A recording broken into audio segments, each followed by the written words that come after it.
Are you with me, Gerald? I certainly am. How do you hear me, brother? Great to be here again. Part two, Gerald. I can't wait to get into this because I'm really excited about this show. I know we did two shows, Gerald, and we did so much groundwork to get to here today. And this is a real treat for the audience because I'm getting great feedback on the shows. This is a personal journey for me, Gerald, and I wanted you to know that I just find answers in ancient history. I find answers in the knowledge, and I see an author like yourself, Gerald, that brings this information to the forefront through trying to analyze it, taking a current perspective from science and engineering, and try to understand what happened in our past. And as a result, like, you've produced a wealth of information in this book, Gerald. You really have. It's an awesome book. You know, and I want to point this out for the audience too. I was listening to the audiobook, and when I listened to the audiobook, it's like it's a really interesting, sought after lecture that I'm listening to. But if I read the book itself, whether on Kindle, it's like it's reading like an excellent book. It's like it's the same book. One's just an audio version, but when you could just play the audio version, and it's just like this really interesting lecture that you're listening to. And then when you're reading the book with the diagrams, it's like a wonderful flowing book. It's like two books in one. It's bizarre. So, credit to you for that, Gerald. Well, I appreciate that. You brought up something that I discovered retrospectively is once I'd written all my rendition of the later knowledge that you talked about that led to the models, I realized, wow, I wish I'd have had the foresight to have actually composed those models and include them as diagrams in the book, and I probably will do that. But that would probably require a lot more writing to discuss the diagrams, but they are very illuminating. It's like having a map while you're going through it. And I wanted to say something else that Krista discovered, and she's been very studious in trying to stay with me on my path, even though she's got her own mission and her own path that I'm very supportive of. But she actually took the book and was reading it simultaneous listening to the audiobook. So you had the visual from the words coming to you and also the auditory at the same time. And she said it was really, really effective. And I found that as well. Like today, I wanted to get back up to speed with you, what I just released in January. Well, it's only the end of February and it's starting to get cold for me, So I'm not in it every single day. But having the audiobook work, I just play that section and get myself back up to where I was. And of course, I have the unique advantage that it's my voice. So it puts me back in the context where I get re-excited, re-engaged so that we can continue with the same level of enthusiasm that we started with for this book. Wonderful. So, I mean, again, for the listeners, get yourself a copy of Seven Planet Mercury Rise, and each chapter, there is so much in it. You get the most valuable book you can get because there's so much in it. You can just keep rereading this, and it'll take you a long time to take the deeply insightful knowledge in, because there's just so much of it packed in, Gerald. There's no nonsense in there. It's just like straight to business all the way.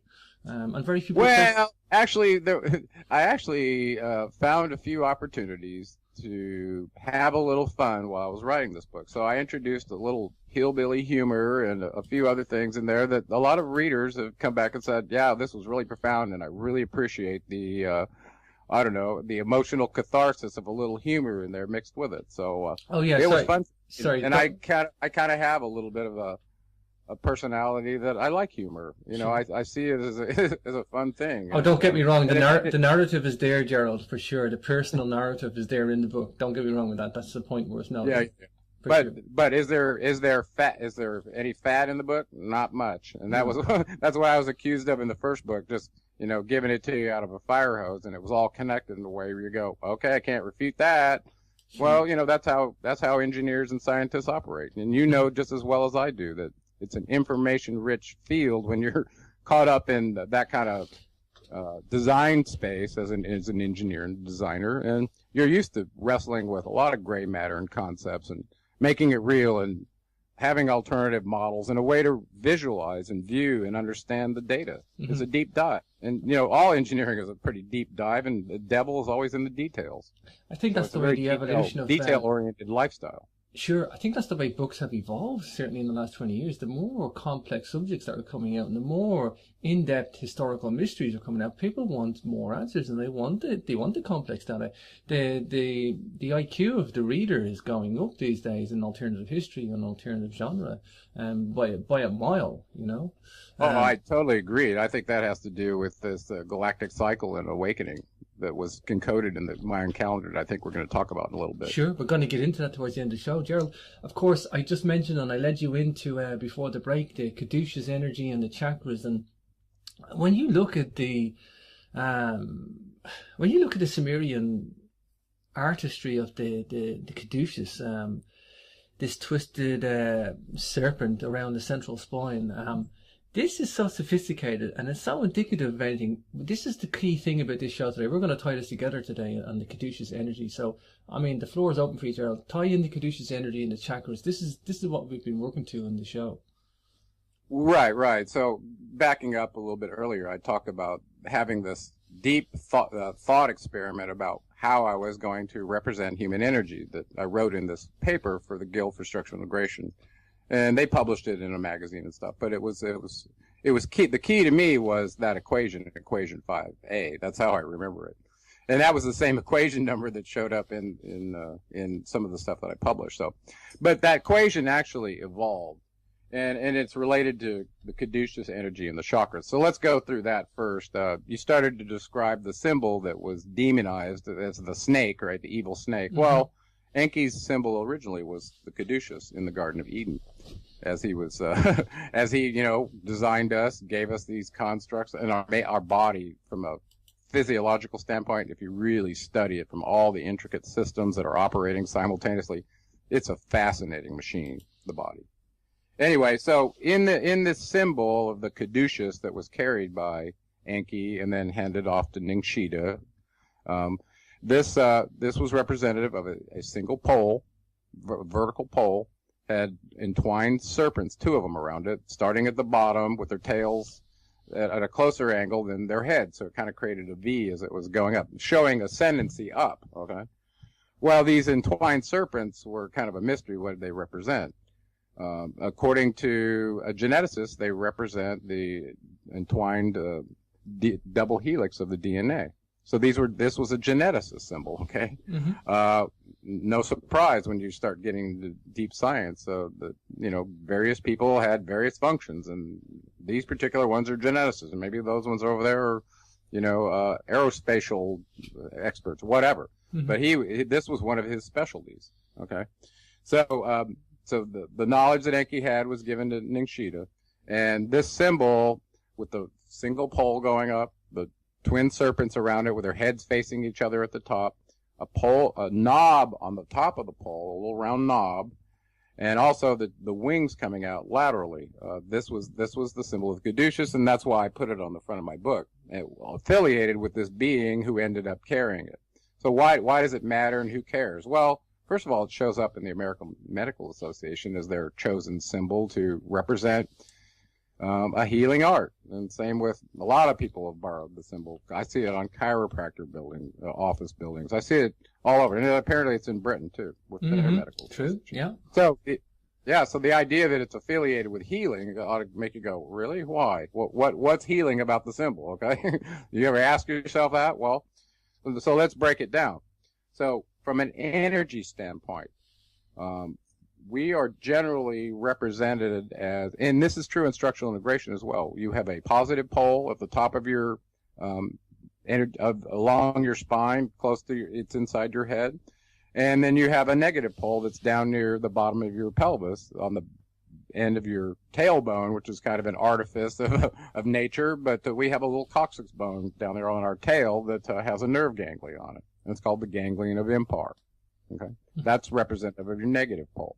So this symbol of the Caduceus represents a alchemical transformation, if you will, from a lower energy state to one in which you have the consciousness of the Anunnaki with the wings of Hermes coming out. Okay, so how does this thing work?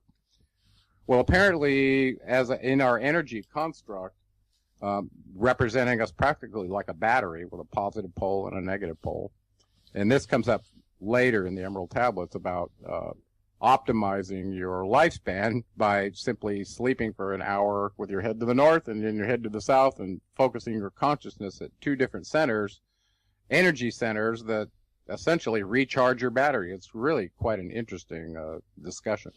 So in the caduceus, if there's energy that's infused into the being, or it's latent, or it comes from the environment, wherever it comes from, it apparently affects the bipolar energy in your body that spans from your tailbone all the way up to an area just inside the nose, which is taught by structural work. And it's termed, not to get too technical, called the sphenopalatine ganglia. And it's interesting from a chakra standpoint because it coincides with the place where the breath intersects with the Ida and the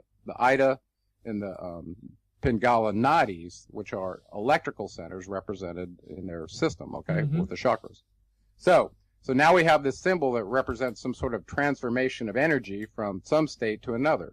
And generally the caduceus, when it's drawn correctly, has 7 crossover points of the snakes, representing the energy vortices or the nerve ganglia that run up your central conduct or your spine. Okay, so it's filled with cerebral spinal fluid up in your head, but it also has spinal fluid in there that is the conductor for electricity up and down your pole. Okay, so you're with me? So now so now all of a sudden you're looking at the human body from an energy standpoint, symbolized by this caduceus. So let's run the energy from the bottom to the top, indicative of these rising serpents, and see how it is that the holder of this symbol, Ningshita, Thoth, Hermes, Mercury, okay, what he was communicating with it. So he talks about in the Emerald Tablets that he was given a mission to transform the hairy barbarians from their low-level state of knowledge into ascended beings in the mystery school in Egypt. So this symbol shows up there as well. So if you follow it from Sumeria into Egypt, it's quite interesting who was carrying it. So how does it work? So imagine that you are kind of a human antenna with a positive and a negative pole, such that when you're standing on the earth, your negative pole is closest to the ground, feet in contact. You have a negative, or you have a grounded energy state from the bottom. And as a lightning rod works, you put it up into the atmosphere, and it takes it causes a bipolarization of the ionization at the ground level where it goes into the ground, and then the positive electrons are actually near the top, just like your body. Well, those positive electrons attract the negatively charged, capacitive clouds that then discharge to that pole. So it's an attractive energy that causes that. Well, your body is kind of like the lightning rod in a way, and that the negative, where you're touching the ground, you're at the lowest energy state, and then near your head, as you're up in the field of gravity, you have a different electrical potential near the head, just like what's going on with the Tesla experiments, playing with graphene at various heights above the earth to see how much DC potential you get. Okay, so with that in mind, imagine that you infuse the lowest energy state, which they represent in the Hindu tradition as chakras. Okay, well, these chakras is nothing more than a nerve ganglia that can hold some energy. Okay, you with me? And apparently, if you think of this pole going from the bottom to the top as being a quantized set of these energy states that equate to consciousness, then you kind of see how the symbol could be interpreted. Okay, so if enough energy is infused into the ganglion of Impar, however it happens, through yoga, through external energy, through John 1:12, for all who receive him, to them gave he power, right? So it's a power issue. There's a receiving of power into the pelvis that then somehow gets into the ganglion of Impar that causes what some people term a Kundalini awakening. Well, there's a Kundalini potential energy in all beings that's represented by a coiled snake at the root chakra. So this coiled serpent represents the potential energy that's stored that can, under some circumstance, could be released.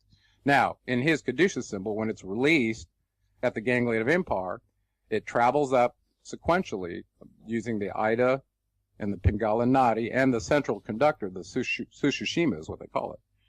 Those energy pathways go to the different nerve ganglias along your spine, And now we know that each one is at a different wavelength. Well, all of a sudden you see an ascending model of energy that travels from the bottom to the top. It doesn't happen overnight. And each point of the caduceus, there's a block, okay? And it's intentional. You're not allowed to go straight from the bottom to the top without having the consciousness and the spiritual lessons under your belt to do so. So there's not only just an energy change, but there's also a spiritual path, an energy path that you have to walk in terms of how you operate as an arbiter of cause and arbiter of fact, okay? Mm-hmm. And hopefully it's in coincidence with the carrier of the will of the Great One or the creator of all, and you'll arrive, okay? That's kind of how the process is set up. Wonderful. Okay, and this is how the process was set up for ascended masters as well that went through mystery schools. One other thing about the caduceus that I wanted to bring up is, we model these nerve ganglia as only being 7, and there are various models that I'm aware of. I've actually seen models where they represent up to 13 of the chakras. So if that's the case, it would change my equation 5a to, instead of 7 to being another number, but it wouldn't change anything else. Would it ever be a case there's 5, Gerald, for any reason? Excuse me? Would it ever be a case there's only 5? Not to my knowledge. I think the minimum number I've ever seen is 7. 7. The only reason these map to actual organs or actual glands, if you will, like mm-hmm. the 7th chakra. The top one maps to the pineal gland, mm-hmm. and then the throat. One at your third eye maps to the pituitary gland. So actually, it was a very interesting story in that Ida Rolf met Edward Casey, and they were discussing her model of the energy body, and he was kind of signed up believing that the 7 chakras were open through the endocrine system, which was these glands. Mm-hmm. And she had this other model, and they talked about it and realized that they were both true. So, this energy that travels up like a I don't know, kind of like a slow quantizing, overcoming these blockages in your body energy, also seems to turn on and activate these glands in a way that we didn't know they could work. Mm-hmm. And the prime example of that is when this energy climbs up your body, makes it through all these chakras, and finally gets to the pineal gland, we know from Dr. Straussman's work that in his book, The DMT, the Spirit Molecule, that this mystical chemical DMT, dimethyltryptamine, can be created by the pineal gland. Well, we know what kind of experiences people have when they are exposed to DMT. This is one of the most powerful hallucinogens on the planet, and your brain can make it, and specifically your pineal gland can make it when it's activated by the 7th chakra. And this had to do with this blissful state that a lot of yogis would seek, that they felt like once they've achieved and activated their crown chakra, or their 7th chakra, their pineal gland, that they experienced the state where they transcended space-time. They experienced this blissful state of, not really being caught under the illusion of Ka, but they'd done what we just previously talked about and activated their Ba, and they felt like, they were eternal. They take the body or leave it. And you lose the fear of death when this happens, okay? Mm-hmm. So this energy, however you categorize it, and I'm sure there's a frequency that could be identified. Well, we already know what the frequency is, okay? Maybe not of the potential energy that's released from the Kundalini, but when it shows up in the root chakra, we know what that is. As a matter of fact, through resonant field imaging, I purchased some software to actually look at the human energy body. And this kind of ties into the chakras and this human energy equation we'll talk about in a second. Is this Kirlian photography? And I would take a measurement at where you knew the chakra location was, get the frequency, knowing that the speed of light equals the wavelength times the frequency. You could always solve for the wavelength very easily. And the wavelength is color. So you'd end up with, colorized chart to show what your chakras were doing, so you could see if yours were the color of the rainbow or they were on their way. Mm-hmm. It was a really easy way to identify where people are at in their energy body. Was that Kirlian photography, Gerald? Or? No, it's called resonant field imaging, and basically all it is a high gain handheld antenna mm-hmm. that is tuned within the frequency range of the human energy body. And some people at the Innovative Technology and Energy Medicine, where I bought the software, a really smart guy over there who's an electrical engineer. His name's Sean Furjanic. Anybody looking for this stuff? He's a good guy. I got licensed as a scientific investigator for resonant field imaging and polycontrast interference photography when I was running my structure practice, because I was so interested in human energy and what was happening structurally based on the paper I wrote, so I could, I don't know, I guess get documented evidence that what I was saying was the case, which I feel like I have now, and I haven't really published that data because, you know, it's private client data until I coordinate with all of them, say, is that okay if I do this? You know, I don't want to violate any HIPAA laws relative to their medical information. Sure. So, but the reality is that to me, after measuring it myself, there really is energy coming out of the body at various nodes, and it's not just the chakras. The resonant field imaging allows you to measure it all over the body. As a matter of fact, I'm going to scan in one of the data cards that I used to use to fill in the data and then go convert it to a wavelength so you could see it and then see it on the screen. And I'm going to scan one of those and send it to you so you can have it and use it possibly in an augmentation for the radio or whatever you do with your pictures, okay? Mm-hmm. Or I'll put it on my Facebook page. I'll put it somewhere so people can see it, that it's real. Sure. Anyway, so the idea of this energy traveling up your chakras, activating glands in the endorphin system, and taking you to a state that the symbol represents. So we didn't finish that. So when this energy travels up like these entwined serpents up the central pole, it represents not only the kundalini energy going through the 7 nodes of your chakras or your ganglia nerve complexes and activating those wavelengths in there. Okay, this shows up in the equation. Well, once it gets up to the pineal gland and does its activation of that gland, well, we know it's a mystical experience, but it also seemed to have had an effect on the telomeres, which we know is related to aging. So you go back to what was just stated in this previous section we talked about, where you say mastering the elements allows the secret of life in the body, or the ba, to be activated, enabling one to choose to relinquish the body only when the mission's done. Wow. So that has an impact on the idea of aging significantly. Okay, so energy and matter and aging and genetics are all intertwined, especially as it relates to light. Mm-hmm. So this energy that's flowing up these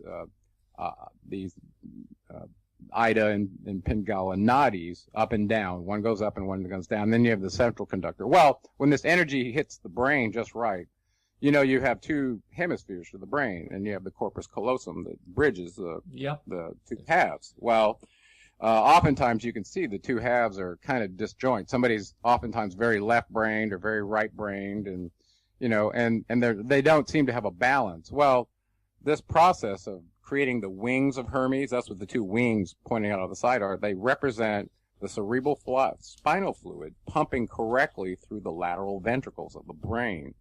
Well, that also completes the process of hemisyncing the cerebellum across the corpus callosum. Mm-hmm. So that makes you a complete person that's not imbalanced with feminine or masculine energy. By the way, Gerald, I have a 51%, 49% balance of the right and left hemispheres of the brain. You can actually do right and left hemisphere tests, and I think they're so fascinating because some person will see somebody spinning one way and somebody will see them spinning the other way, and it's like it's the same test that's given to both people. It's like there's some graphics and stuff you can do online, but I do know I have a 51-49 balance, which I'm quite proud of. I am, Gerald.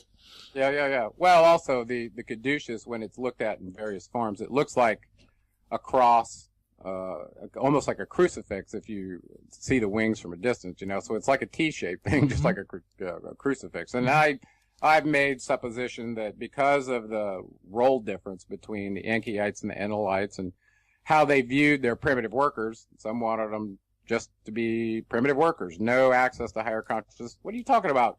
Activating these energy vortices or ganglia in your body so that you have this higher consciousness what are you talking about?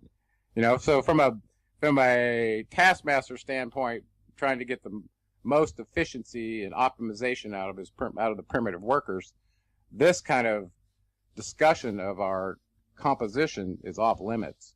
Whereas from a scientist standpoint that says, hey, you know, I created you guys, I really only wanted to jumpstart you in your evolutionary process and then give you access to becoming one of us, But in the meantime, you're going to be our primitive workers until you wake up using your latent circuits and the energy states that if you follow the Emerald Tablets, which he tells you, and you differentiate energy and matter, it's the most important thing to do in this life, according to him. And he talked about this when he was a child, that was his focus. Well, he also said if you make that your focus, you'll find the answer. And it comes down to this energy field that is your birthright that I described in detail in this book, okay? Mm-hmm. So back to the Caduceus, this particular being who upgraded our DNA so we could procreate also carried a symbol that represented our alchemical transformation from an energy standpoint. And it wasn't just energy, because apparently energy and its relationship to our DNA is not very well understood. For instance, the more I look into energy that causes DNA to do certain things, change state, almost cymatically, it's sensitive to various frequencies. And like I said, frequency and wavelength together always produce the speed of light. So speed of light equals wavelength times frequency. So you're always talking about light, whether you're talking about wavelength or frequency ultimately. So I think we're going to talk about the composition of man and in general matter eventually, being related to how light works with the periodic table of the elements and creates this illusion of call, this illusory and transitory matter. Because you see it created and destroyed. It's clearly something that rust and thieves can destroy, and it's not permanent. Isn't there a new pioneering approach to healing the body with holographic light images of the human body, where they superimpose your light body onto the physical body to recreate broken cells and stuff? Well, now you're touching on the fourth item that changes the connective tissue. Remember, we talked about pressure, tension, temperature. Well, now there's frequency. And this was the most interesting one to me when I was going through structure work, being an electrical engineer, that nobody talked about. No one really talked about, well, how could frequency potentially change the connective tissue state? Has anyone run a signal generator or up a linear ramp and tested the malleability of the fascia? I'm thinking like an engineer. Frequencies and man was not understood until Tesla arrived. I mean, I've never known. I just want to mention Tesla for a moment. This man understood everything about frequencies, and as an electrical engineer, he is the pioneer of all. But I mean, what he knew about frequencies, I think he tapped into something, Gerald, because he understood how frequencies affected everything, Gerald. And I have no. Well, you bring up another interesting point. Remember, I defined interesting. I noticed that, I don't know, princely type people in Europe that were around 20 to 25 years old were the ones that were making all these massive discoveries in science, in the 1800s and earlier. Mm-hmm. And Tesla was kind of in that group in my mind too. But it's, we talked about last show, where does inspiration come from? How did they get the idea to make that the focus of their awareness? You see what I'm saying? So I still think that the iterative dissemination of the knowledge that was on those Sumerian tablets relative to the tablets of destiny and civilizing of man at various stages when they were ready for it is what they did. And, and how they influenced us through their inspirational remote telemetry capabilities, however they did it. It was interesting because I noticed that certain discoveries would happen simultaneously, and they'd be at a geographic distance and at a point in time where they weren't communicating with each other, but still the discovery happened on two different continents at the same time. And, when you start looking at that going, well, how is that possible? Is this just random chance on something this sophisticated? I don't think so. I'm not sure if I mentioned this in the last show. Did I talk about Ramanujan, the mathematician? I don't believe you did, no. Well, Ramanujan, whatever you say about anybody else, Ramanujan was this so sophisticated. I think he died at the age of 30s, 20s. Early 30s, something. He was only 32 or something like that. But he was developing such radical mathematical theories. He developed his own branch. He did it without any formal training. He formulated all these ideas in his head with no formal training of mathematics. Just pure genius. But he always believed that he was downloading this as a frequency, either in the dream state or he was downloading it from a field or a frequency or dare you say, another dimension or whatever. He believed it was being downloaded to him. It wasn't his own creation. And it's still Right. today. Well, I think so. Still today, Ramanujan mathematics is still, they're trying to crack it. He developed so much stuff. Some of the stuff he already discovered was already known to other Leibniz and all the differentiation and all the mathematicians of the ages, but he developed other mathematics that has been proven to be so sophisticated, above us. It's above most of the mathematicians that are still alive today, and they're still trying to crack his math that he left behind. They just can't even understand it. It's so advanced. Divine inspiration. And I believe he had the same birthday as you, Gerald. I believe he had the same birthday. I think he was. Oh, I better go look him up then, huh? Ramanujan. Okay, I'll check him out. But send me a link on it, and I'll go look. Sure. Hey, so we talked about this caduceus and energy, and I wanted to follow that up with not too heavy of stuff, but how the equation that I came up with, and then every engineer and scientist likes to have an equation. If you're going to measure something, you got to have something. You got to have a model to make the measurement, right? So, coming up with an equation for what human energy is, and the parameters that are measurable, so that you could actually come up with a number. That's what my equation allows one to do. Now, depending on how many chakras you choose to put into the summation of the equation, will determine, how much added energy you would have versus only having your root chakra. Sure. Maybe not even working very well. So it has a profound impact on your choice to have a way to look at how you're doing in integrating your job here on this planet is getting the most energy that you can achieve in your body, the awareness you can have, so that you can accomplish the most complicated lessons in your path while you still got a material form to do it. You certainly don't want to have to be in a position where you think you got to come back, do this karmic wheel thing, and keep iteratively getting your lessons, when if you just knew what the answers were and what the questions were, you could possibly get it all done in this lifetime, right? So with that said, I want to talk a little bit about, we talked about the speed of light equals the wavelength times the frequency. Well, we know the speed of light shows up in Einstein's equation. Another European, a German or Austrian who was working in a patent office, getting exposed to all kinds of neat ideas, kind of like you, James, being a radio show host that brings in lots of different people with disparate ideas that have gone to significant depth and are discussing it with you. Sure. So he was in that same state, where his mind was very stimulated by that.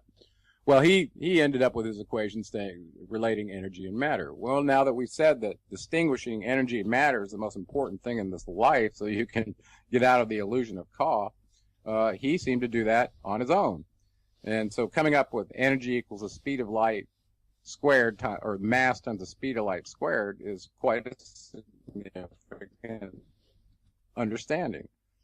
And it relates to your body as well. So I started with that equation going, how am I going to measure human energy? Well, we have an energy for material that can be converted into energy, uranium, plutonium, whatever, that's mass times the speed of light squared. And now that we know the speed of light is nothing more than the wavelength times the frequency, that makes more sense to use those, since we've got an energy system in our bodies that's got different wavelengths at each chakra, right? So I'm looking at this place that Einstein started, hoping that I had a trustworthy equation to work with, knowing that most of what we've been taught in science is wrong. And so I started with that and said, well, okay, well, if energy equals mass times the speed of light, I don't have anything to really in my possession where I can measure the speed of light, and we don't measure mass very often. We measure the weight, and I have that. So let's convert that. So weight equals mass times gravity. Okay? So you start with that simple physical mechanics equation. Isolate the mass equals the weight divided by the gravity. Okay, now I'm going to put that into Einstein's equation for mass. Okay, so mass, the m gets replaced by w divided by g. Little g representing the accelerated force of gravity that we model here on Earth at 9.8 meters per second squared. Okay, and it's squared because it's treated as an accelerated force, and I take some issue with that, and I talk about that. Okay, anyway. So now we have the mass replaced with something that we can measure, the weight, and gravity is treated like a constant. So now we're getting somewhere. Okay, so now we got the speed of light. It's not real easy to measure unless you got some detectors, the photon detectors that, you know, and you can do it through a medium. Is it through a fiber, through the air? And by the way, depending on the medium that light travels through, may not travel at the speed of light. It does not travel at the speed of light through an optical fiber. Mm-hmm. Okay. For instance, if it travels through a denser medium than the air, which is, categorized as a density of 1, that kind of is the measure of light traveling through. They give the density of air as 1, and then everything's relative to that. Well, and you got to discuss it traveling in a vacuum or not in a vacuum, because it's different. Okay? So in a vacuum, it truly travels at the speed of light. Sure. Not in a vacuum, it doesn't. So, you know, it's a speed reference, but light doesn't always travel at that rate, is what I want people to understand. Sure. Okay, so just the like other spirit thing I want fiction. to Just like understand is spirit. now we're going to take the wavelength and frequency and replace that for the speed of light. Now that's great. If you stop there, you go, okay, now I got energy equals weight divided by gravity times the wavelength of frequency squared. Now the next question you got to ask, okay, which wavelength and frequency? Is it the one at the root chakra or the one at the head? Well, this is where I think the Einstein equation falls short, in that it doesn't take into account the potential for more contribution of energy than just from the matter. Okay, because the speed of, so now so check this out. In the field of communications, you have a concept of multiple waves interacting with each other, and when they do that, it creates what's called the superposition. Superposition So principle. waves, yeah. So when waves come together, the peaks are additive and the troughs are destructive. So if you've got peaks lined with peaks, you're going to get a higher peak. Mm-hmm. If you've got a peak aligned with a trough, you're going to get a lesser amplitude. Okay. So now think about that in terms of the wavelengths, these wavelengths of color, of light at each of your chakras, which we now realize there's not just one. So we don't have just lambda times nu squared, or the speed of light squared, in this equation. We have to account for each of those. So we got to give it an index and sum them over our chakras. So that's where the summation comes in. So I'm summing it from I equals 1 to 7, and it could be 13 depending on which chakra model you're using. I went conservative here, okay? Sure. And you realize that now, instead of lambda nu squared, you've got lambda sub I, nu sub I, summed from 1 to 7 squared. Well, if you compare that energy with E equals mc squared, all of a sudden you realize now if you assumed you had all the chakras working all the way up to the pineal gland, 7 of them, that you would get lambda nu squared, 6 additional of those, assuming that your root chakra was working. So now you're talking about 6 lambda nu's squared. That's 36 times more energy than you had if only your root chakra was working. Wow. You see what I'm saying? It's So powerful. now all of a sudden you go, wait a second. If I get these wavelengths turned on in my chakras, I get more energy according to this equation? That's right. Okay, so that's one aspect toward mastering the external, is getting this energy integrated into your body. So that means you got to get the blockages out of the way, get through your spiritual paths to get it all the way to your pineal gland. And this doesn't happen overnight if you just go through a yoga path. It typically takes a yogi who's very dedicated 20-something years to get the pineal gland to work like that.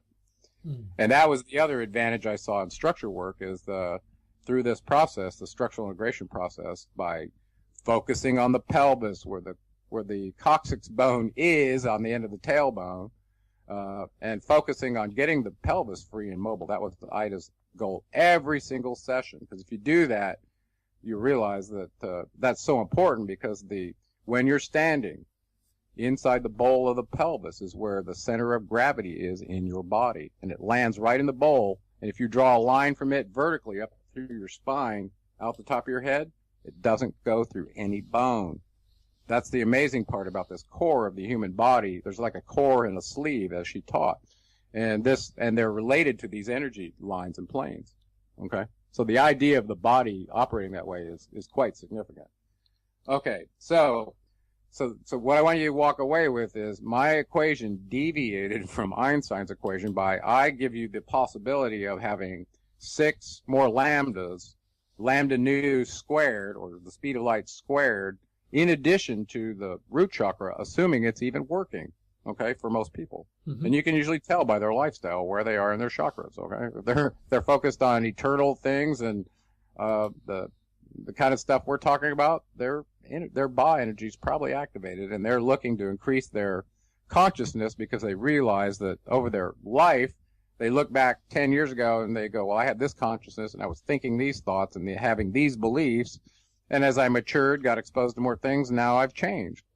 Well, think about that in terms of your chakras changing and how dramatic your awareness changes out looking in the simulator relative to these changes in discrete quantized energy. It's significant. Mm-hmm. Okay, so that equation I thought was very, very, very monumental, and I took this broom pole analogy that I talked to you about earlier, and applied that to this equation. So how do you do that? Well, that's done with a limit. So imagine in the first case we take the limit of human energy. What is the limit as gravity? This unknown, very strong force that we really haven't even figured out how to measure very well as of the last until the last 5 years. And it's still not very published about what gravity is, okay? There's some inside knowledge about it.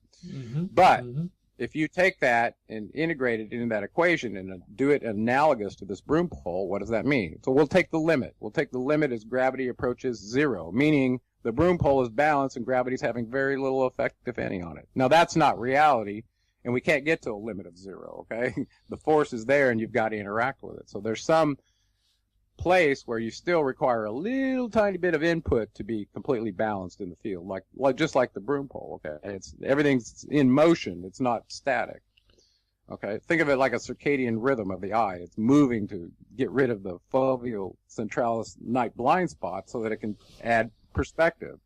Reptiles don't have that. They have to sit real still until something moves to detect it. We have an advantage in that sense from our visual range.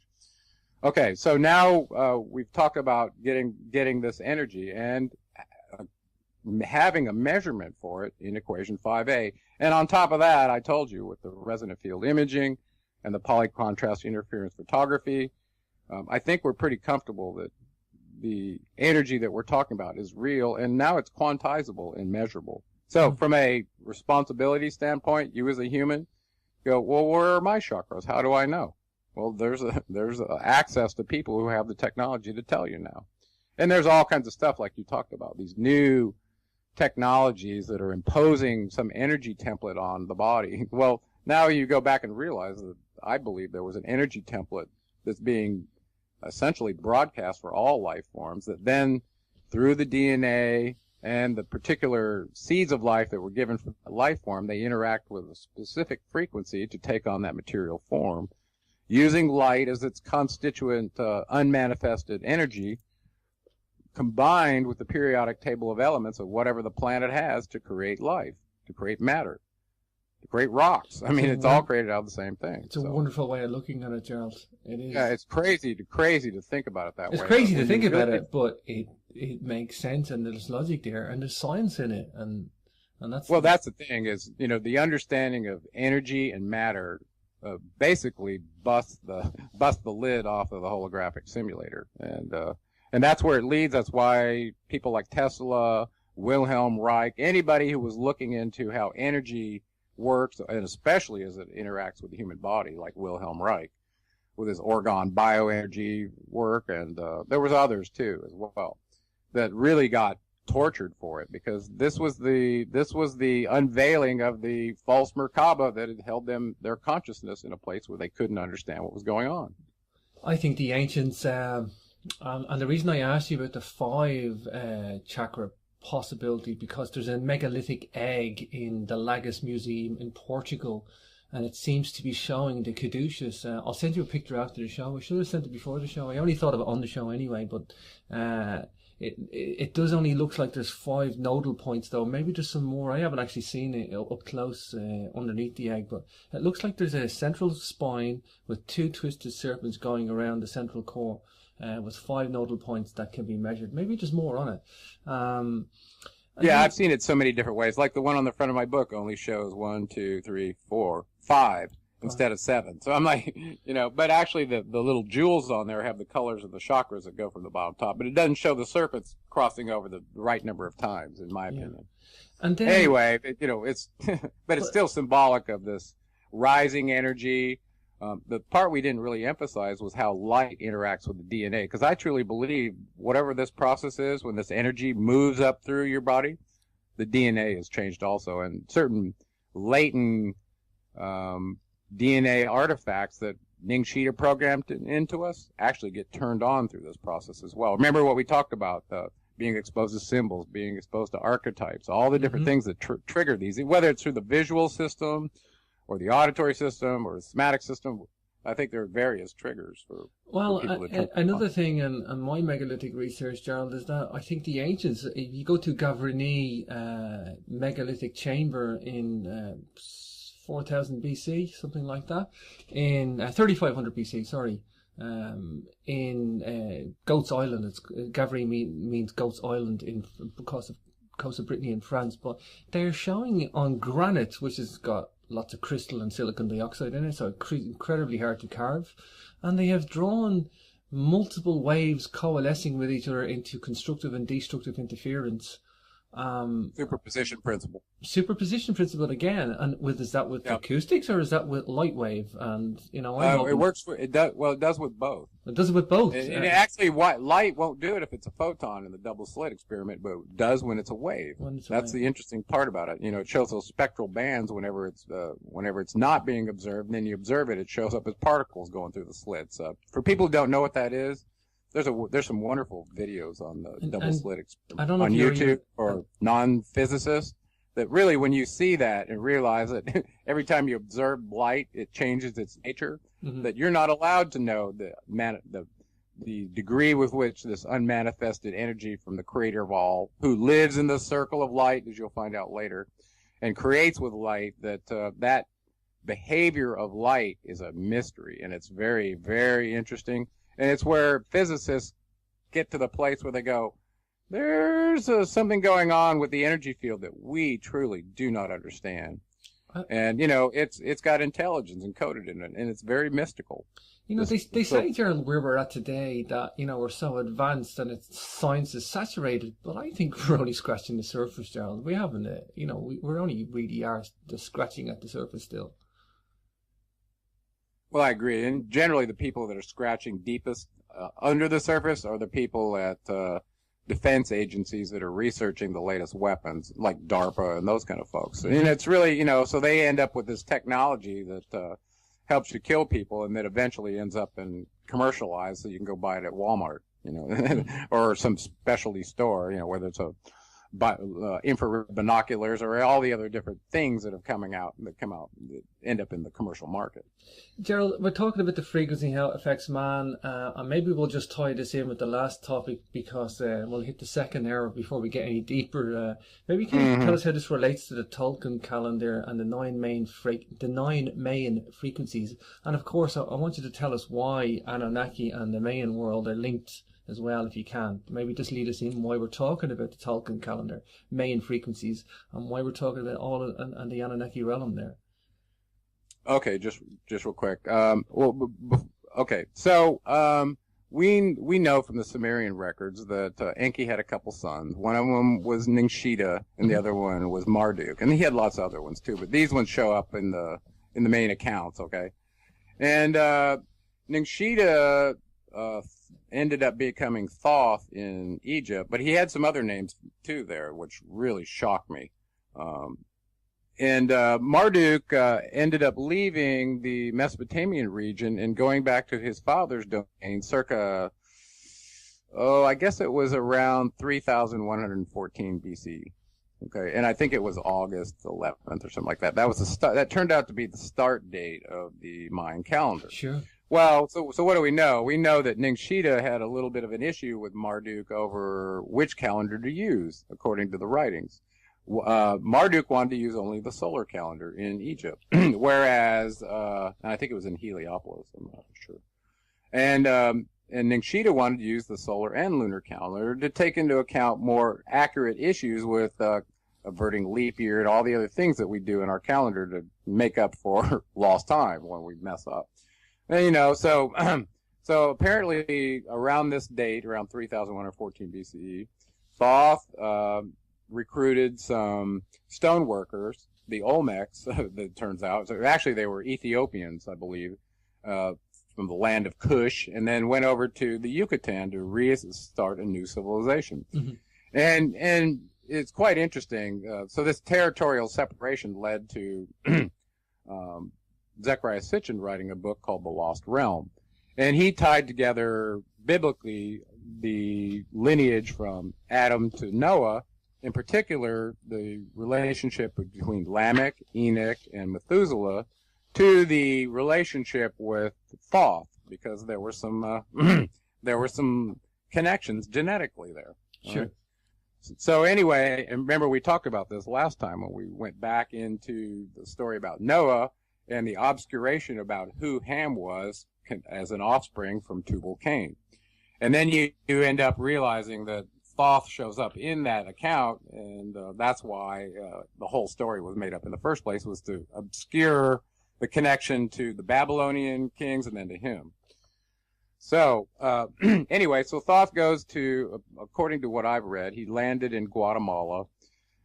There's a really neat stone edifice there that shows the handover of knowledge from Sumeria into the Yucatan, that also had a picture of an elephant and some things like that to tie you in with Africa. Well, this became very controversial with the Olmecs about their origins in Mexico. And there was clearly stone heads that were carved that looked negroidal with, sure, you know, the features of Africa that showed up there. And they're like, no, that can't be. Well, when they found carvings of elephants and things that also in that same culture, they realized there was a direct connection to Africa and that couldn't be avoided anymore. And a lot of people still don't know this. Anyway, so yeah, according to the writings, Thoth was known to the Aztecs and eventually the Maya as the winged serpent god, who was Quetzalcoatl. And they portrayed him as a tall being who was bearded and light colored skin with blonde hair and blue eyes. Well, this is very telling, because you go read about the birth of Noah in the book of Enoch and you realize that he had blonde hair, blue eyes, and the whole thing. So, you know, so the idea that I put Ningshita on the cover of my book with blonde hair and white skin that's the reason I did that, is because I think in various incarnations he could take on any body he wanted. Okay, but as Quetzalcoatl, he was the winged serpent god, meaning he carried the caduceus. Here we just talked about his symbol with the serpents, right, representing a geneticist, and the fact that he was winged probably referred to the fact that he had his own aircraft that he was a designer of, and he talked about this in the Emerald Tablets as well. Not only that, he fabricated one for the battle between Seth and Horus, which I found very interesting. So it turned out that Horus was using one of the winged craft that Thoth designed for him. That's how he smote Seth. Okay, wow. We got a little off track, but so now we're in the Guatemala. The civilization that Thoth came over as Quetzalcoatl to start here showed up in these fabulous equinox and solstice temples all up and down Mexico. And so so what I want to bring out with this conference that we're doing is I've always seen for many years a direct connection of the Anunnaki gods, which I put in my god table, across multiple cultures. And it turned out that one of the neatest ones was right in my own backyard, right over from San Diego, down in Mexico, with Tenochtitlan. And this was a link to the word Enoch. The Te antecedent in that word, it shows up in a lot of names, but the name of the town, which became Mexico City, was named after Enoch. And then now you go back to the book of Enoch and realize when they went to this domain to find him where he was in this other land, well, it looks like it was Mexico City.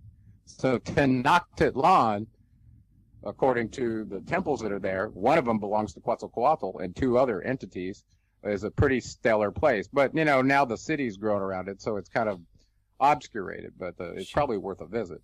But the other place right outside of there that became the capital, the headquarters for all of the Mayan civilizations all across the Yucatan and all up and down the peninsula happened at Teotihuacan. So they had a pyramid of the sun there, the pyramid of the moon there, and Quetzalcoatl's very special temple there. And the reason it was special is because when I was researching this area and the Emerald Tablets, I realized that in the prelude to the Emerald Tablets, Dorial, who was a member of the Great White Brotherhood, which was the Egyptian therapeutate or the priesthood in Egypt that guarded the Emerald Tablets. Okay, he was affiliated with them. Well, he talked about the ancestry and the history of the tablets, and of course he knew they came from Thoth and where they had been hidden at various times, based on civilizations rising and falling. Well, one of those civilizations where it was hidden was here in the Yucatan, and he mentioned it being hidden at the Temple of the Sun. Well, now you know that Quetzalcoatl's temple was there, and that was the headquarters, and they were doing ascension training just like they were doing at the mystery schools in Giza. So all of a sudden you got a place in Giza where he tells you in the tablets he hid his records for you to go find them. Okay, it was like almost like a scavenger hunt in one of the tablets that we're going to get into. But he also did the same thing in the Yucatan, and it turns out it was at Teotihuacan. So that's why it's so important to me. What was he doing in terms of frequency, ascension, overcoming the telomeres, all the things that they talked about in the mystery schools that spent over 25 years to become a graduate with along the Nile versus what they were doing in the Yucatan. So the thing that got really interesting about that is he had introduced the calendar back in Samaria. And now here Ningshita had his opportunity where it seems like he was untethered to be able to implement it the way he knew he wanted to. So when you really study the Mayan calendar and how it's basically a larger gear turning a smaller gear, and the ratios are such that they're timed to some galactic event, which they called passage through the dark rift. All of a sudden you're talking about some pretty significant science here, Oh, yeah. And the astronomical knowledge that the Mayans had is almost, I don't think it's been overcome by anybody. Unprecedented and never been equaled. Never been equal. Well, that's cosmic in itself. So if that's the case, what are we still doing using the Nippurian and the Gregorian calendars if they're not worth the stones and shells that were used to count the precession of the equinox? You know what I'm saying? So there's some deep knowledge that Thoth released to these Mayan priests that ended up in their codices that we still don't truly understand. Well, what do we know about frequency in the 9 rows of the Tzolk'in calendar, which you brought up? This I found fascinating. Okay, because now all of a sudden there's a concept of the Schumann resonance, which happens when radiation strikes our planet. So if you take electromagnetic spectrum, have it bash into a spherical body that may or may not have a metal conductor, you'll end up, based on the size of it, with some standing wave frequency as a result of this spherical resonance, if you will. Okay, it's resonating in a big sphere and creates a standing wave frequency as a result. Well, that's based on the circumference of the sphere on the outside. So if you take the speed of light divided by the circumference of the Earth on the surface of the Earth, you'll get a particular frequency, and that turns out to be 7.4 to 7.8 hertz, depending on what your measurement is. Okay. Mm-hmm. Well, all of a sudden you realize this frequency falls within the brainwave region of a human, which runs from about a half a hertz at the delta end, very low frequency, up to. Now, this is the thing that's controversial. I had listed in my tables that I didn't believe the human brainwave frequency went much beyond 20 hertz. I saw a model that says it goes all the way up to 60, and I have no way to verify that just now, but I need to because it's important. Well, if it goes as high as 60 hertz, it means it's the same refresh rate that you got on your electricity in your wall, and that's very coincidental and kind of scary. Oh, yeah. Okay? Yeah. So that means that you could be doing something modulating data on your electrical outlets in your wall, and it coincides with your brainwave frequency, and that's scary in itself. And so these 9 underworld frequencies. So now you're going, what does that mean, an underworld frequency? Is this some demon frequency? No. If you take the various measurements into the Earth approaching the core at some circumference, and it changes as a function of the radial arm and polar coordinates extending from the center of the Earth, if you came up with 9 different circumferences and took the speed of light and divided by it, you'd end up with brainwave frequencies that landed within your brainwave. And I did this on my blog just recently, on my website, just messing around with a spreadsheet to see what the distances was, what the circumference would be, and how that would impact your brainwave region. Well, it turns out that Dr. Johann Kellerman wrote a book, The Mayan Cosmogenesis, I believe was the name of it. I'm doing that from memory. Mm-hmm. But he was very influential to Ian Lungold that we talked about last time. And he talked about the landing of these Mayan frequencies into the human brainwave region. And so you're talking about dimensional access and the 9 worlds within worlds that we're going to end up talking about later. Consider those worlds within worlds are frequencies accessible in your brain. You with me? Oh, so wow. To me, a dimension is a frequency access that that humans can achieve within their own brainwave state. Okay, so I believe that's what happens in out-of-body experiences, that you end up in a brainwave state where your human energy can separate from your body. And I know we're going to talk about that later. Okay, so let's talk about the Tzolk'in calendar just real quick so we can tie this in with why I chose that area to illuminate relative to human consciousness and the timing that was encoded in the Mayan calendar to coincidentally land when our solar system passes through the Milky Way galaxy center, or the dark rift as they called it. Well, this 9-row and 13-column Tzolk'in calendar is very telling. The columns are separated into day and night, 7 days of creation and 6 nights of darkness or destruction. Okay, that's how it's set up. So it comes out as 13 columns. And you'll read later that 13 is a very, very magical number because it turns out to be the sign of Orpheus and the favorite number of the creator of all. How about that? Maybe that's why we don't have a 13th floor in the elevator, because it's a lambasting to the creator of all. Friday the 13th, all that stuff that demonized the number 13. Mm-hmm. Wrong. Wrong. Sure. Okay, so now we've got 7 columns of day, 6 columns of night, coming up at 13, and they basically represent it as going from left to right, starting over 14 billion years ago. Okay, when the creation of our solar system, and then there was a telescoping from in the columns. Each day to night was divided by 20. Okay, so you had a division by 20 at each step, and it telescoped down almost exponentially as you get toward the top. So in the lowest row, the 9th row, the frequency of that row in the underworld frequency represented primitive life, like cellular life, single cell life. And as you move up the rows from 9 up to 1, you end up at the highest state, which is universal consciousness. Okay, so these frequencies were tied to human consciousness. And each one, at each level, described what life forms occurred based on this frequency being, I don't know, accessible, activated, whatever caused the ascension up those 9 rows to happen. It happened based on a time sequence, okay? And this was known to Thoth, who encoded it in this calendar, which is fascinating to me. So is it coincidence, I might ask you, that the highest state of consciousness, by the time you get to the last row, every day-night cycle happens every 20 days. So you got a creation period of 20 days where there's just going to be extreme light and then 20 days of darkness. And because of that, your thoughts manifest in the time frame of the telescoping level that you're on. So now, all of a sudden, time has sped up, according to Ian Lungold, and that you think a thought, it's going to manifest in no later time than 20 days.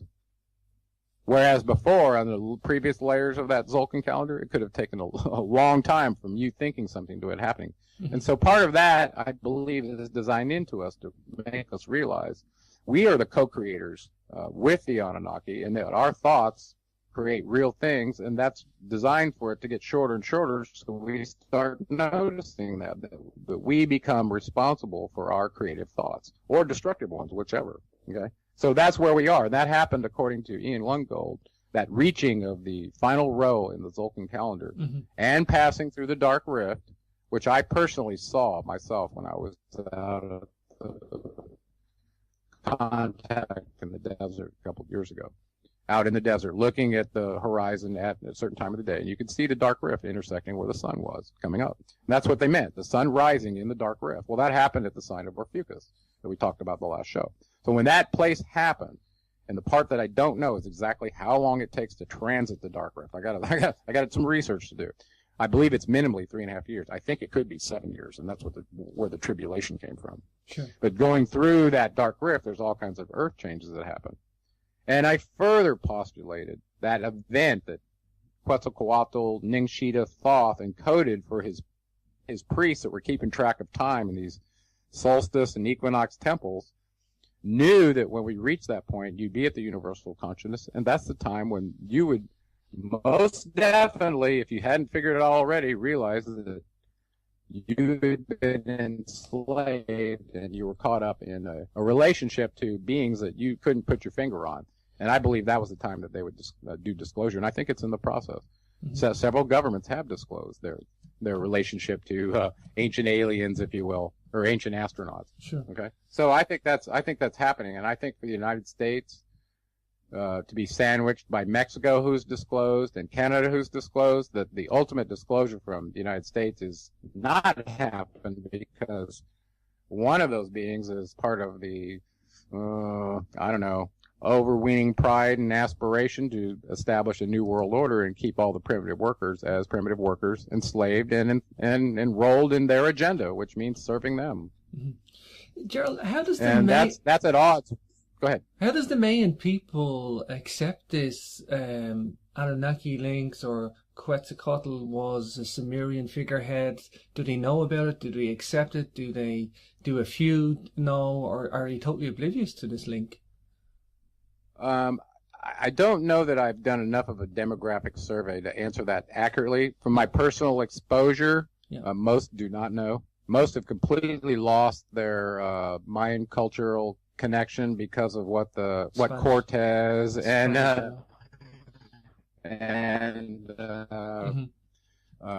Pizarro did when they came here and completely destroyed that civilization, all seeking to get gold for Queen Isabella and those greedy SOBs in Spain and Portugal. I mean, my goodness, to send people over on behalf of your country to go rape and pillage, destroy Mayan codices, melt down their gold artifacts just to turn it into ingots in your commerce system. Which, by the way, the Mayans didn't view gold as a commodity for commerce. They knew it belonged to the gods, and they treated it accordingly. Oh yeah, we use it for this and this, and we get permission to do whatever. We're just the ones that gather it for them. So that was no different than what was happening in Africa. Remember? Sure. In the Atrahasis. Gerald, we're at the top of the second now. It's been wonderful talking to you. I want to mention the conference again, the Anunnaki Realm of the Maya Equinox Ascension Symposium. That's going to happen in September 2015 on the equinox, obviously, finishing on the equinox event at the Pyramid of Kukulkan in Chichen Itza.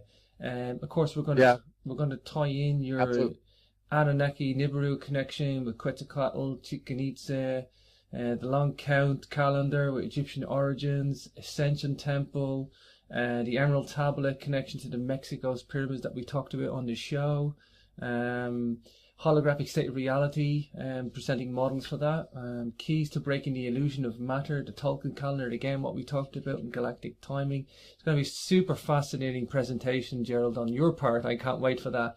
Of course, I'm going to speak as well. I'm going to get into archaeoacoustics, archaeoastronomy, altered states of consciousness, Sumerian sexadecimal system and how it's linked with acoustics knowledge, geometry and music, and how it's also linked with the precessional cycle as well, and how it all fits together. So it's going to be a super exciting event, and that's going to be up soon on your blog as well, Gerald, I believe, geraldclark77.com, and my tours events page on jamesswagger.com too.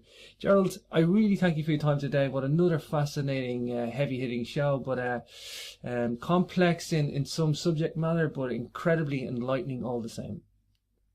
Yeah, listen, and the fact that we're having this level of dialogue couldn't be possible unless you were doing what you're doing. I very much appreciate you being a student of the information and seeking to understand the authors that come on, because that's the key that makes your dialogue so great. And I want to say you're just a natural at it, going from topic to topic.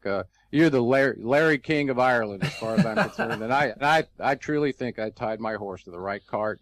And I really appreciate you, and I think of you as my Irish brother. I truly do. A fellow seeker that's really doing great things, and I really appreciate you, and I'm really excited about this conference. Oh, too kind, Gerald. Kind words, and no, for sure. I mean, like I say, a 5-day event. We're going to get some meditation there as well. In the field, we'll be out doing some temples, investigating some presentations. It's going to be a fun 5 days around the equinox. Yeah, the people that are coming will have their own private entrance gate to go right to the temple. So there'll be some hands-on stuff. Go and experience it for yourself, not just be looky-loo. You know, we're gonna tie in the deep knowledge of our history with part of it that's spilled over there. And listen, I've started getting issues about who are the gods in the Vikings in this culture, and I'm starting to do that because this is true for everyone around the world. So yeah, the Mayans are going to wake up to find out that Quetzalcoatl was the mankind's consciousness coach and the author of the Emerald Tablets, and that's a profound thing to realize. You know, I just posted an article today that we have ancient Irish books that talk about the son of Noah coming to Ireland, forming the Numidians, the clan called the Numidians, one of the five groups of people who conquered Ireland. Incredibly interesting. I think this whole global system of cultures are all intertwined in the most intricate way, Gerald, that we could ever have imagined. I really do. Yeah, and getting everybody on the same creation account, like we talked about at the break earlier, it heals relationships. It creates a go-forward place where everybody's on a common sheet of music, so that there isn't conflict. It's a really beneficial thing for mankind. So the more we do it and illuminate it, the better it's going to be. Well, Gerald, again, thank you for your time today, and we'll talk to you in the not too distant future. Okay, well, next time we'll get together, we'll decide when the next show's going to be, and we'll pick it up from there. I'm so excited. Talk to you later, brother. Take care. So, it was fun. Sorry, and I kind of have a little bit of a personality that I like humor. You know, I see it as a fun thing. Oh, don't get me wrong. The narrative is there, Gerald, for sure. The personal narrative is there in the book. Don't get me wrong with that. That's the point worth noting. Yeah. But is there any fat in the book? Not much, and that's what I was accused of in the first book. Just giving it to you out of a fire hose, and it was all connected in the way where you go, okay, I can't refute that.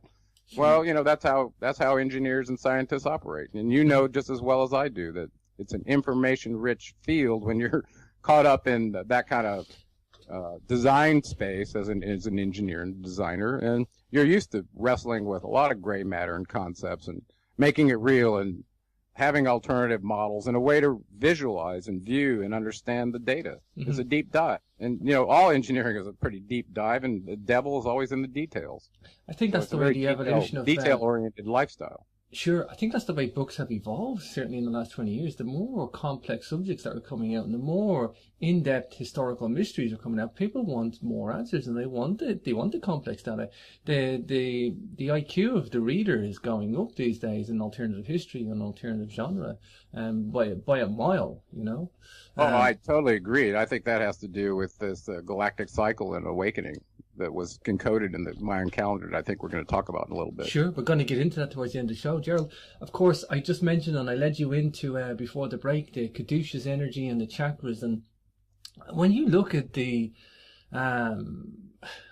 Sumerian artistry of the Caduceus, this twisted serpent around the central spine, this is so sophisticated and it's so indicative of anything. This is the key thing about this show today. We're going to tie this together today on the Caduceus energy. So, the floor is open for you, Gerald. Tie in the Caduceus energy and the chakras. This is what we've been working to in the show. Right. So, backing up a little bit earlier, I talked about having this deep thought experiment about how I was going to represent human energy that I wrote in this paper for the Guild for Structural Integration.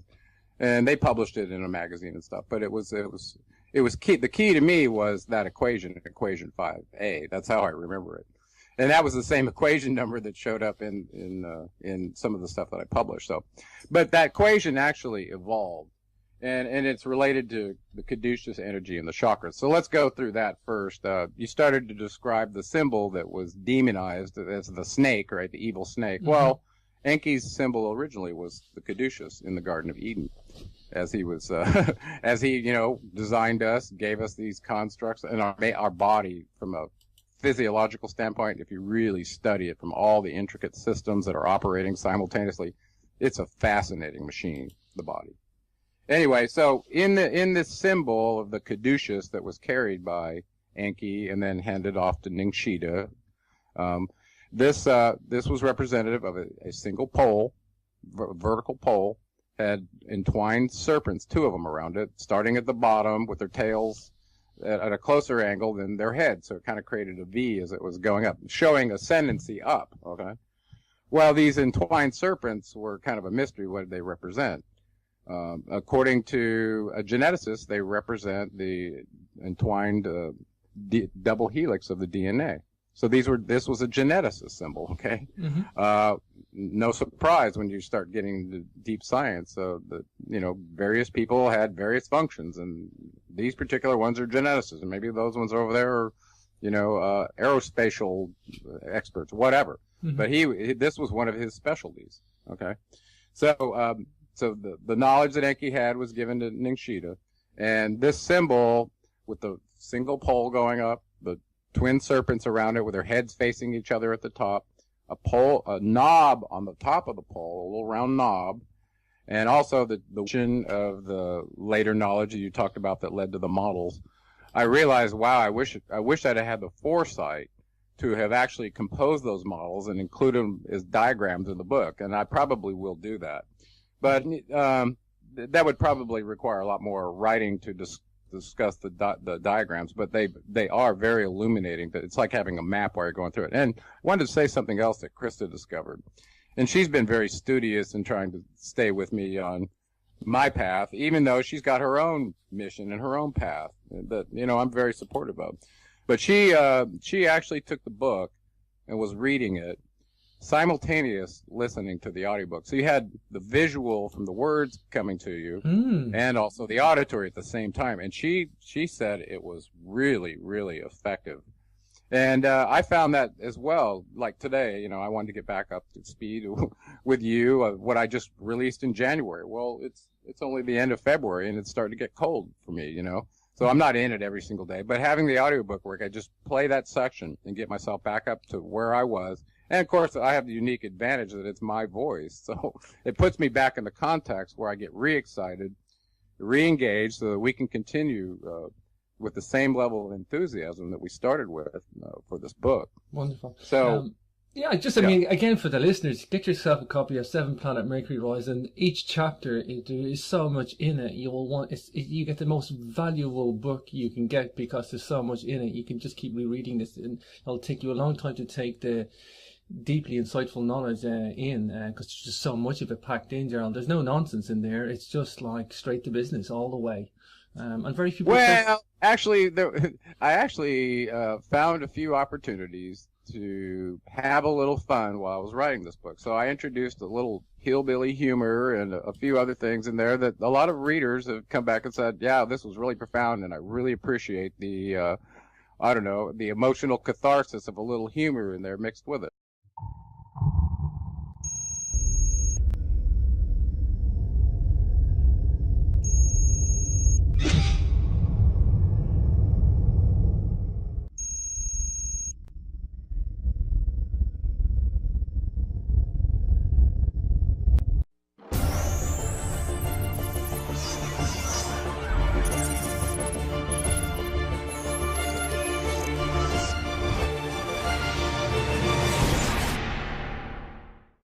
Are you with me, Gerald?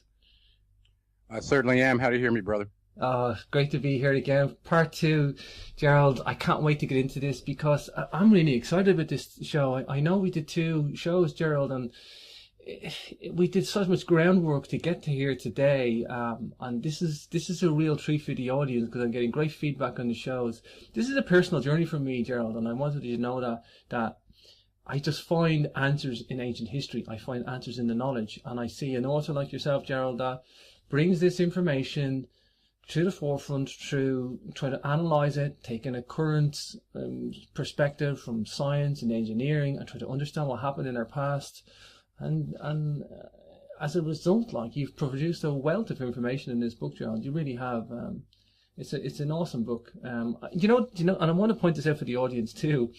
I was listening to the audiobook, and when I listened to the audiobook, it's like it's a really interesting, sought after lecture that I'm listening to. But if I read the book itself, whether on Kindle, it's like it's reading like an excellent book. It's like it's the same book. One's just an audio version, but when you could just play the audio version, and it's just like this really interesting lecture that you're listening to. And then when you're reading the book with the diagrams, it's like a wonderful flowing book. It's like two books in one. It's bizarre. So, credit to you for that, Gerald. Well, I appreciate that. You brought up something that I discovered retrospectively is once I'd written all my rendition wings coming out laterally. This was the symbol of Caduceus, and that's why I put it on the front of my book, affiliated with this being who ended up carrying it.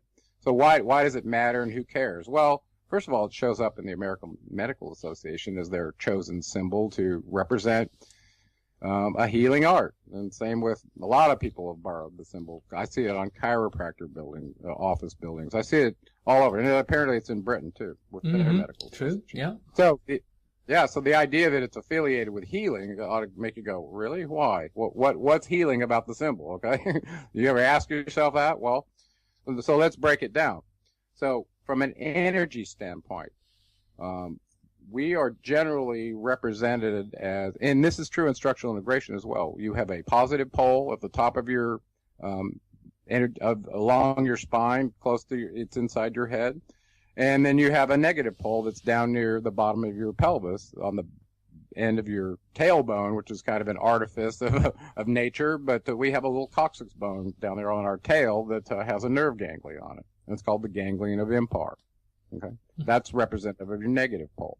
So this symbol of the Caduceus represents a alchemical transformation, if you will, from a lower energy state to one in which you have the consciousness of the Anunnaki with the wings of Hermes coming out. Okay, so how does this thing work?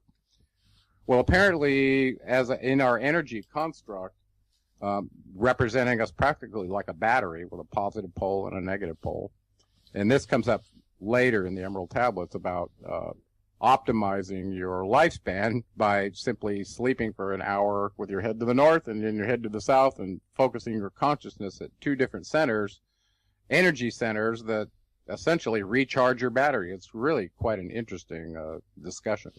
So in the Caduceus, if there's energy that's infused into the being, or it's latent, or it comes from the environment, wherever it comes from, it apparently